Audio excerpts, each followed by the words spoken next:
ஏதோ ஒரு சின்ன வேலை பார்க்கக்கூடிய ஒரு சாதாரண பணியில் இருக்கக்கூடிய பிள்ளையாக இருக்கலாம். ஆனா யோசிச்சு பாருங்க, அப்பா தனக்கு பொருளாதாரத்துல பிரச்சனை இருக்கிறது, வாய்க்கு கைக்குன்னா சரியா இருக்குது, வாங்கின கடனை கொடுக்க முடியல, வட்டிக்கு கட்டத வாசல்ல வந்து நிக்கிறாங்கிறதுக்காண்டி உள்ள படிக்க வேணா, கூட வேலைக்கு வேணும் உங்களை கூப்பிடல. அவருடைய பொருளாதாரத்துக்கு நீங்களாம் 7 வயசுக்கு வயலுக்கு வேலைக்கு போயிருக்கிற பல பேர் வேணா, நம்மளால என்ன பண்ண முடியும்? இழுத்து இந்த கொஞ்ச நேரம் 7 மணி நேரம் வேலை பார்க்கறது, 8 மணி நேரமா வேலை பார்க்க முடியுமா? 10 மணி நேரமா வேலை பார்க்க முடியுமா? சொந்தக்காரன் கடன் வாங்க முடியுமா? அரசாங்கத்துல ஏதாவது லோன் கொடுத்தாங்க அதை பார்க்க முடியுமா? கூடுதலாக உடைக்க முடியுமா? யோசிச்சாங்க. அவருக்கு இன்னமும் காலத்துல 2வது வருது நெருக்கடி வந்தப்ப ஒரு பிள்ளையை படிப்பு நடத்திடுவோம் அவர் யோசிக்கிறேன். இன்னமும் 2வது பிள்ளையை படிக்க வைக்கிறதுக்கு என்ன பண்ணுவோம்னு பார்த்தாரு. அம்மாவுடைய நகை அடமான வச்சாரு, அவர் வச்சிருந்த பணத்தை எல்லாத்தையும் சேமிச்சு வச்சாரு. சின்னதாக சொத்தின் ஒரு பகுதியை விட்டார். என் பிள்ளைகளை இன்ஜினியர் ஆக்கி பார்க்க, டாக்டர் ஆக்கி பார்க்க, அல்லது ஒரு ஆடிட்டர் ஆக்கி பார்க்க, ஒரு நல்ல மனுஷனாக்கி பார்க்க, ஒரு பதவியை உட்கார்ந்து வச்சு அழகு பார்க்க என்னிடம் என்னவெல்லாம் இருந்தது என்பதை தான் உங்கள் தந்தை கணக்கு போட்டார். என்னவெல்லாம் இல்லை என்று கணக்கு போட்டிருந்தால் நீங்கள் இங்கே இல்லை. நம்ம தந்தைக்கு நம்ம கத்துக்க வேண்டிய விஷயம் அதுதான்.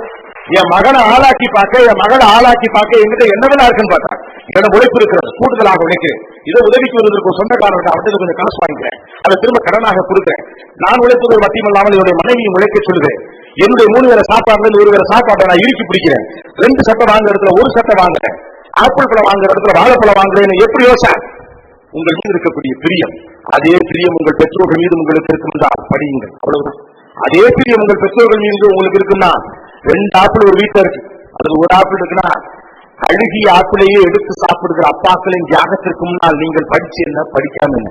வீட்டுல என்னையா கவனிச்சிருக்கீங்க? உங்க அப்பாக்களை ஆப்பிள் பழத்தில் அழுகிய பக்கத்தை செய்கிறார்கள். இன்னமும் அப்பாக்கள் நல்ல பக்கம் என் பிள்ளைக்கு வேணும் நினைக்கக்கூடிய அப்பா உலகத்துல நம்ம ஊர்ல மட்டும் இருக்கான். அவர் தியாகத்திற்கு முன்னால் உங்கள் அறிவெல்லாம் சும்மா ஒண்ணுங்க. It is a reciprocation. Don't think it is your duty. இது நீங்கள் உங்கள் சமூகத்திற்கு செலுத்தும் நன்றி கடன். நீங்கள் நன்கு படிப்பென்பது வேலை தேடும் ஏற்பாடு அல்ல. உங்கள் பெரியவர்களுக்கும் உங்கள் பெற்றவர்களுக்கும் உங்களுக்கு உதவியவர்களுக்கும் அரசுக்கும் தனி மனிதர்களுக்கும் யோசிச்சு பாருங்க. ஒவ்வொரு பிள்ளையும் படிக்கிறதுக்காக ஊர் எல்லையில ஏதோ ஒரு மூக்கமா கிளவி 3 ரூபாய் காசு எடுத்து வைக்கிறது. எங்களுக்கு பிள்ளைய படிக்கிட்டாங்க. அந்த பாட்டிக்கு உங்களுக்கு ஏதாவது சம்பந்தம் இருக்கா? கிடையாது. ரத்த பந்தம் இருக்கா? கிடையாது. என் பிள்ளை படிக்கட்டுன்னு அந்த மூக்குத்தி போட்ட பாட்டிக்கு நீங்க பேரன்னா அந்த பாட்டியை காப்பாற்றுறது உங்க பொறுப்பு தான். It is your responsibility to safeguard the society. This is a high time for you to give thanks to the society. இந்த சமூகத்திற்கு நன்றி தெரிவிப்பதற்கான காலகட்டமாக இதை பாருங்கள்.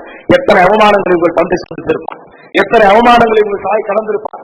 ஏதோ ஒரு அவசரத்திற்காக, பிள்ளையுடைய ஃபீஸுக்காக, படிப்புக்காக, புக்குக்காக, ஷூக்காக, ட்ரெஸ்ஸுக்காக, டூருக்காக, அறிவியல் எக்ஸிபிஷனுக்காக அரை பவுன் வச்சிருந்த தங்கத்தை கூட அடமான